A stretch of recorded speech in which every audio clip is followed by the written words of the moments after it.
বর্তমানে তরুণ প্রজন্মের কাছে লোভনীয় খাবারগুলোর মধ্যে পিৎজা অন্যতম। বিকেল হলেই বিভিন্ন ব্র্যান্ডের পিৎজা খেতে বন্ধুরা এ দোকান ও দোকানে ঢু মারেন। অনেকে আবার বিভিন্ন দেশে বেড়াতে গিয়ে সেখানকার পিৎজার স্বাদ নেন।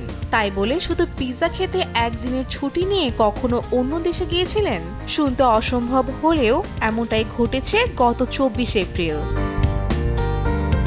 যুক্তরাজ্যের লিভারপুল থেকে মোরহান বোল্ট ও জেস উডার কর্মস্থল থেকে একদিনের ছুটি নিয়ে উড়ে যান পিৎজার দেশ ইতালিতে। ঠিক সময়ে ফিরে এসে পরের দিন আবার কাজেও যোগ দিয়েছেন তারা। ম্যানচেস্টার ইভনিং নিউজ এর খবরে বলা হয়, দুই বন্ধু একদিনের ভ্রমণের পরিকল্পনা করেন। তারা 24 এপ্রিল সকাল 6টার ফ্লাইট নেন, আবার সন্ধ্যা 6টায় ফিরে আসেন। দিনভর তারা সেখানে কেনাকাটা করেছেন, ঘুরে বেরিয়েছেন, পিৎজা খেয়েছেন।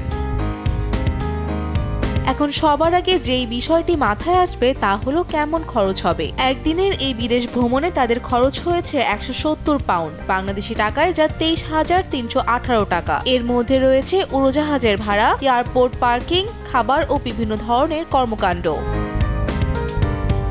মোরহান বোল্ট বলেন, লিভারপুল থেকে লন্ডনে যাওয়ার চেয়ে আমাদের জন্য ইতালি যাওয়া সাশ্রয়ী ছিল, কেননা লন্ডন উইস্টার্নে যাওয়া ও সেখান থেকে আসা বাবদ খরচ হবে প্রায় 100 পাউন্ড। এটি কিন্তু খাবার ও পানীয় ছাড়াই। আর একদিনের এই সফর খুবই সহজ, এর জন্য ব্যাগ গোছাতে হয় না। সোজা সিকিউরিটি হয়ে উড়োজাহাজে। আমি যদিও একদিন ছুটি নিয়েছি, পরের দিন যথাসময়ে কাজে যোগ দিয়েছি।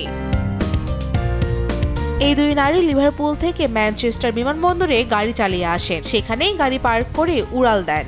বোল্ট ও উডার ইতালির বিখ্যাত হেলানো টাওয়ারের সামনে ছবি তোলেন এবং গুগল ম্যাপ ব্যবহার করে কোথায় ভালো পিৎজা পাওয়া যায় তা খুঁজে বের করেন। তো এখন আপনি কোন দেশে গিয়ে পিৎজা খেতে চান? ফৌজিয়া ফারিহা, দেশ টিভি।